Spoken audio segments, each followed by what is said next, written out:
Hello दोस्तों, आज हम आपको गुप्त काल के बारे में कुछ ऑब्जेक्टिव कराएंगे, ठीक ना। गुप्त वंश का संस्थापक कौन था, तो आपको याद रखना है दोस्तों। गुप्त वंश का संस्थापक श्रीगुप्त था। गुप्त वंश का संस्थापक अगर वास्तविक बोले तो चंद्रगुप्त प्रथम।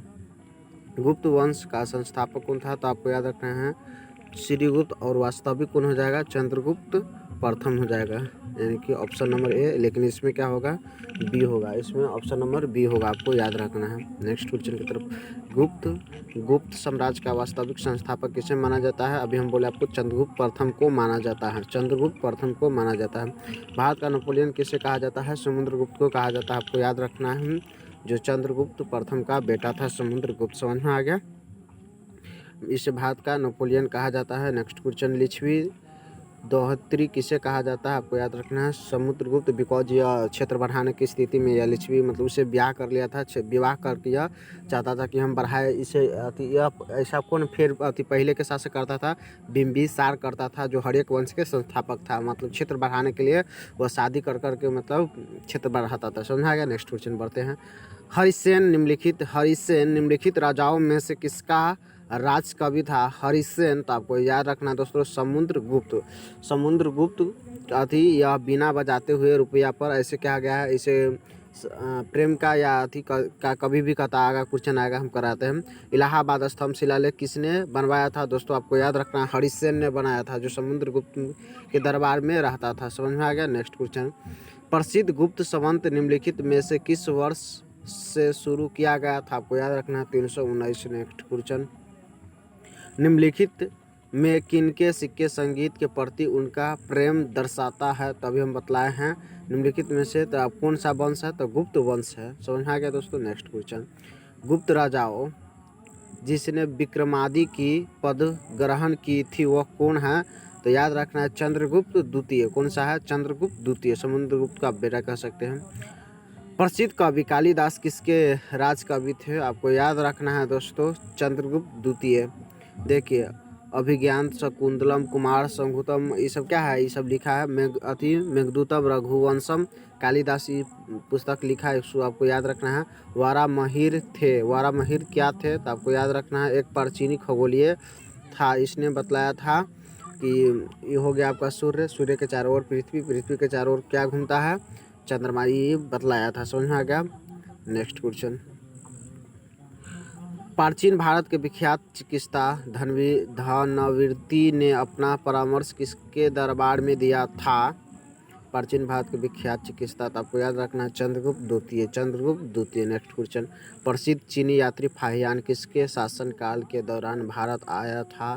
तो आपको याद रखना है चंद्रगुप्त द्वितीय के दरबार में आया था। दशमलव प्रणाली का विकास किसने किया? आर्यभट्ट। जीरो का वह खोज आर्यभट्ट ने किया था, समझ में आ गया दोस्तों। Next question. नालंदा विश्वविद्यालय की स्थापना किसने की थी? आपको याद रखना है कुमार गुप्त। इसको याद कैसे, जैसे हम कुमार है तब ना हम विद्यालय में पढ़ने जाते थे, इस प्रकार आप दोस्तों इसको याद रख सकते हैं। आपको याद रखना है कि गुप्त वंश में वैष्णव धर्म का क्या था, मतलब ज़्यादा मानते थे, लेकिन तब पर भी बौद्ध धर्म नालंदा विश्वविद्यालय के लिए विकसित था, तो उसका भी कुछ चर्चा रहा। जैन धर्म मतलब लगभग ख़त्म होने पा गया था, लेकिन बौद्ध धर्म चल रहा था। चलिए नेक्स्ट क्वेश्चन। और इसमें वैष्णव धर्म का भी चला, समझ में आ गया। गुप्त वंश का वह राजा कौन था जिसने हुनों को भारत पर आक्रमण करने से रोका? दोस्तों आपको याद रखना स्कंद गुप्त ने रोका था।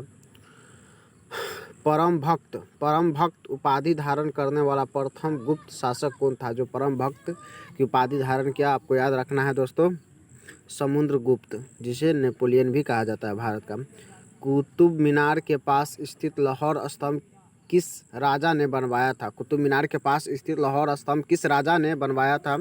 चंद्रगुप्त द्वितीय ने बनाया था। नेक्स्ट क्वेश्चन दोस्तों।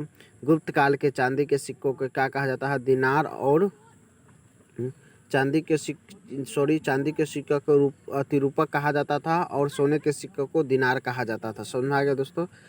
सोने के सर्वाधिक सिक्के किस काल में जारी किए गए थे? आपको याद रखना है गुप्त काल में ही सबसे ज़्यादा कहा गया है। गुप्त काल को स्वर्ण काल भी कहा जाता है, याद रखना है।